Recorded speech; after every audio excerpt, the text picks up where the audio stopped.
Today, let's make kofta and a simple tahini sauce, but vegan. Kofta is like a sausage type thing from the Middle East, South Asia, or Mediterranean cuisines. And it comes in meatballs, patties, stuffed onto like a stick like a kebab or like a meatloaf. But we're gonna make it vegan using TVP. So let's get started. What do we need first? First up is 1 cup of TVP, which is textured vegetable protein. 2 tablespoons of chickpea flour. If you can't find chickpea flour, you can always just get dried chickpeas or garbanzos, they're the same thing, and grind them up. And then 2 tablespoons of nutritional yeast. When working with these powders, make sure you don't accidentally inhale them when you're closing the bag back up. Yep, I just did that. 2 teaspoons of ground cumin, however you pronounce it. Some people say cumin. We say cumin. I've always heard it as cumin, but then on various channels people say cumin. So whatever, it's the same thing either way. I say it both ways, just depending on my mood. 1 tablespoon smoked paprika. This adds a little bit of a smoky flavor to it. Now, I want to stress something here. This is my recipe for kofta. There are many recipes for kofta. This just happens to be the one that we came up with. 2 tablespoons ground flax. Now, this is going to act as your binding agent. Basically, we're making a flax egg within the mixture itself. 2 teaspoons ground coriander. Yes, some things I eyeball, some things I measure, I know. 1/2 teaspoon of pepper. 1 teaspoon garlic powder all by its lonesome. It's so sad. No onion in this. I know. You could put onion powder in if you want to. We're not gonna, but you can. 1 tablespoon cornstarch. This is also a bit of a binder to help hold it all together. Get it all. I mean, you paid for it. Speaking of binders, we're going to be adding 1 tablespoon of psyllium powder. Now, in our previous test recipes, we actually didn't use this, but this is going to help it be a firmer end product. Now be careful. Don't use psyllium husks. Use psyllium husk powder or psyllium powder because it's a much finer grind and it'll actually work better in this recipe. That is it for our dry ingredients, so we're going to go ahead and mix that up. And it's really just to, combine, evenly distribute everything.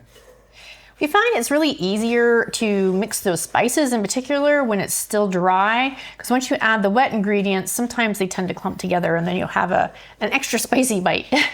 Oh, something you want to do at this point too is set your oven to 350 degrees Fahrenheit. What's next? All right, now we're on to our wet ingredients. First up is 1 tablespoon of soy sauce. I'm just going to eyeball this. And this adds the saltiness. It also adds a little umami and richness.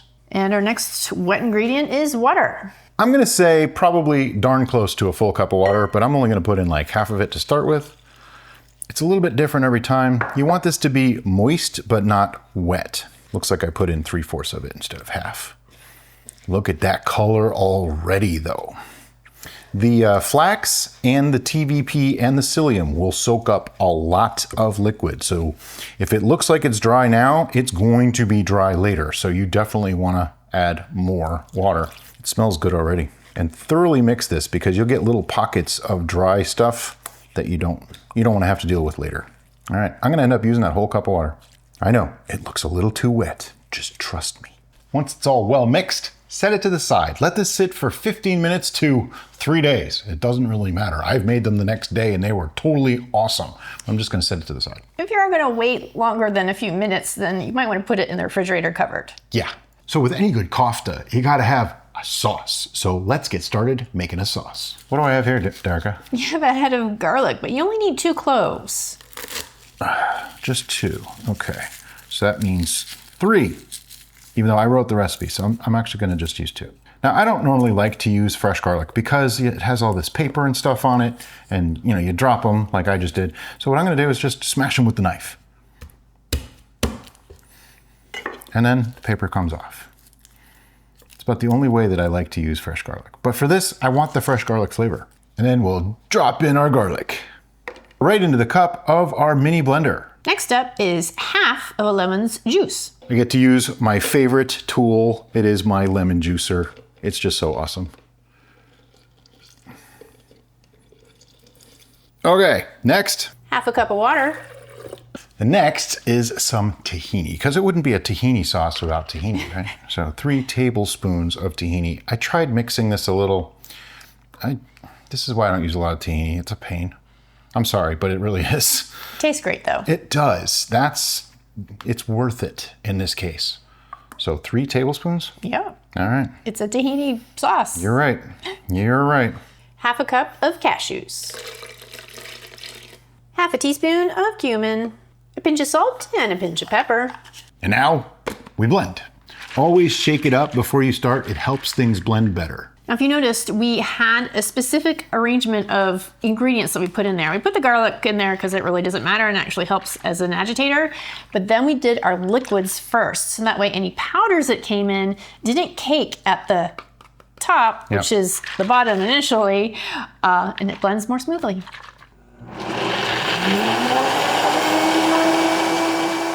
So remember before when we showed you the kofta mix and it was very, very wet? Well, now it looks almost too dry, but don't worry, it's perfect. And we're gonna start cooking it in our pan. First thing you wanna do is set your temperature to 5.96 on your stove.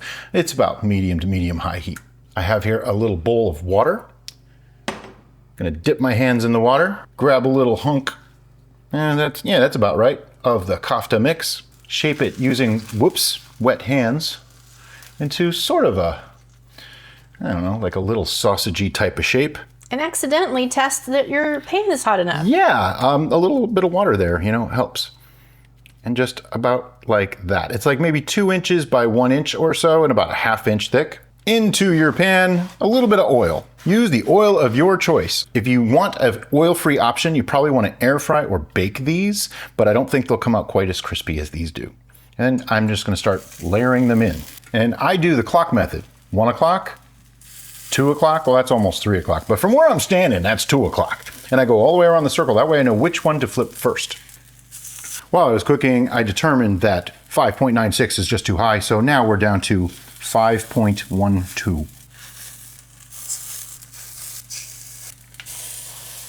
For this, I like to use a tiny spatula, and I'm just gonna go into the 1 o'clock and give him a flip. See, now it's more like 3 o'clock, 4 o'clock, 5 o'clock. And you should get a little bit of browning on there. I like to pat them down just a touch too. And then just flip everybody over.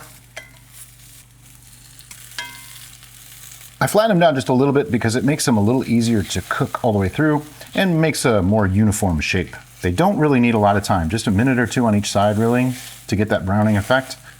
And give them another minute or 2. I also want to have a rack like this ready over a pan so that I can stick that in the oven to finish these off on the inside. Okay, now that they're browned on both sides, see? Browned on both sides, I'm going to start moving them off to our other tray. All right, and then they go in the oven for about 20 minutes ought to do.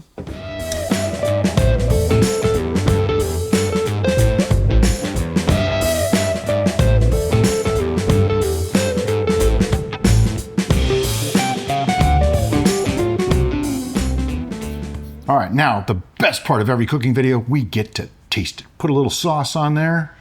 I'm gonna have to cut it again. This is it's a kind of a big chunk. It smells so good.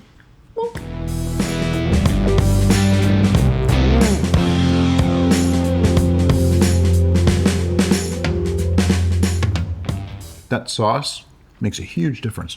There's a lovely texture on these, and this, I'm working on this for another meatball / burger, even a meatloaf recipe, because this doesn't use methyl cellulose. A lot of people didn't want to use that, so I'm working on ways to get around using that product. But these can be frozen at this point, exactly the way they are. Don't put sauce on them first.